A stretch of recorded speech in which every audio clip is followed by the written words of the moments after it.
Cari amici youtuberiani, buongiorno. Oggi è mercoledì 16 giugno. Andiamo nell'entroterra di Genova, perciò andiamo vicino, a cercare un paese abbandonato che sinceramente sono già 4 anni che devo andarci. Io non so se c'è rimasto qualcosa a son di aspettare. Andiamo nell'Alta Val Bisagno, in località Davagna, poi si prende la strada per arrivare a Marsiglia. No, non in Francia, Berlino è troppo tardi per andare in Francia. Andiamo a Marsiglia, sulle alture di Genova, e poi lì posteggiamo e prendiamo il sentiero che ci porta a Canate di Marsiglia.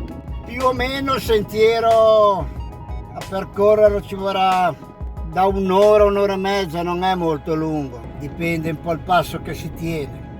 La gente mi sta guardando perché vede che parlo da solo, è un classico, e ci vediamo più tardi. Come vedete qui c'è una piazzetta per il posteggio e si segue Colle Est Monte Lago. Il segnavia potrebbe essere questo, ora poi durante il percorso controlliamo. Dai, iniziamo. Ora cerchiamo il sentiero che dovrebbe essere da queste parti e cominciamo la nostra camminata che circa un'ora e mezza, un'ora e un quarto ci porterà a Canate, al paese fantasma.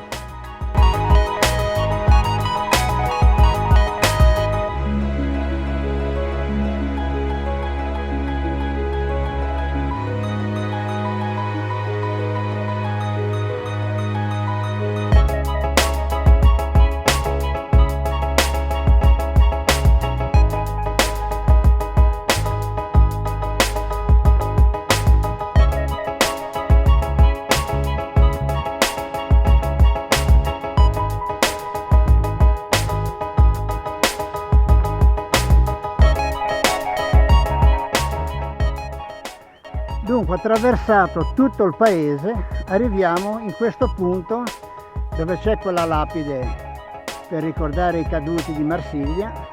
Qui in basso nel muretto vedete c'è il segnavia con la freccia che indica che bisogna prendere questa piccola scalinata e cominciare a salire. Arrivato in questo punto, dopo pochi minuti di cammino, si va qua sulla destra, vedete?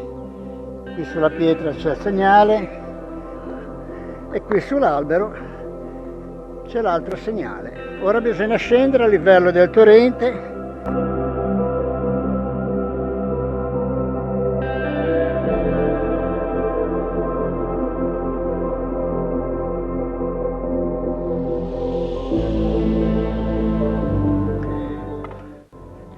Ecco, qua sull'albero indica che bisogna girare da questa parte e infatti lì c'è l'altro segnale.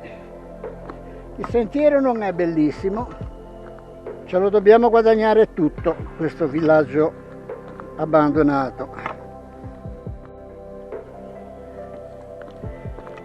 Qui siamo di nuovo in un punto che ci sono delle biforcazioni. Cerchiamo il segnale e lo vediamo su questo albero qua sulla sinistra. Eccolo qua. C'è un silenzio allucinante, non c'è neanche un uccello a cantare. È un posto molto selvaggio e da solo così dà un po', non dico fastidio, ma insomma ti senti più piccolo di quello che in realtà sei di fronte alla natura.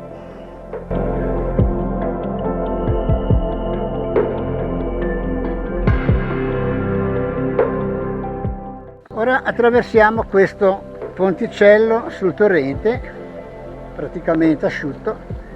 Ecco, bisogna fare un po' d'attenzione quando si passa su questi ponti, perché essendo di legno ed essendo soggetto alle intemperie, c'è sempre la possibilità che ci sia, diciamo, qualche trave di legno marcia. Perciò prima di metterci il piede con forza, attenzione. E un'altra cosa, vedete? Qui muove tutto, perché la prima cosa che viene da fare è appoggiarsi alle ringhiere. Evitiamo di farlo, perché non si sa mai. L'altezza non è eccessiva, ma è tutto roccia. Dare una facciata sul letto del torrente, anche solo da 10-12 metri, non è piacevole. Ora qui dovremmo cominciare a percorrere il tratto in salita che ci porta a Canate. Qui sulla sinistra vediamo il nostro segnale. Andiamo, dai figlio che ci siamo.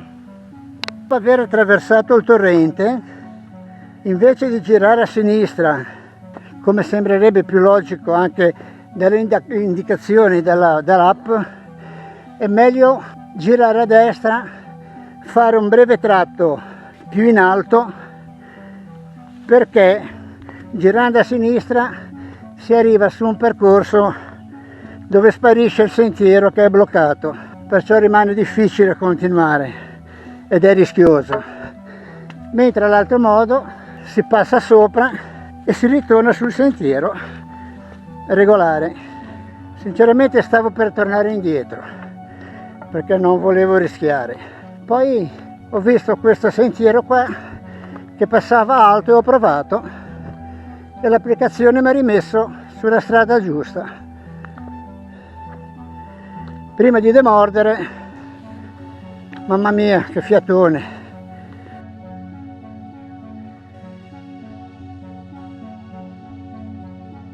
A guardarmi intorno, sono sincero, un po' di ansietà ce l'ho, perché qui sei solo in un posto, sì c'è il sentiero per carità, c'è l'applicazione, ma ti mette un po' d'angoscia. Da una parte ti rifai gli occhi, dall'altra sei un po' teso. Ma la natura è questa, È giusto così, aiuta a rispettarle e a stare attenti.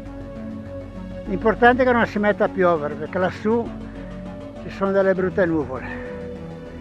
Ora un po' di zucchero perché ne ho bisogno e poi facciamo l'ultimo tratto. Siamo quasi arrivati. Non so se riuscite a vedere le prime due casette dietro la vegetazione. E questo è l'inquietante e bello spettacolo che ho davanti. C'è stato un momento di nuovo poco fa che sono andato un po' in crisi, non dico a livello fisico ma di testa, e può capitare, ma invece di tornare indietro ho continuato, proprio perché se fossi tornato indietro mi sarei arreso agli eventi e penso che l'angoscia avrebbe preso il sopravvento, mentre in questo modo avevo davanti un obiettivo prefissato in partenza e mi ha aiutato a superare quel momento di crisi. Guardate lo spettacolo là davanti.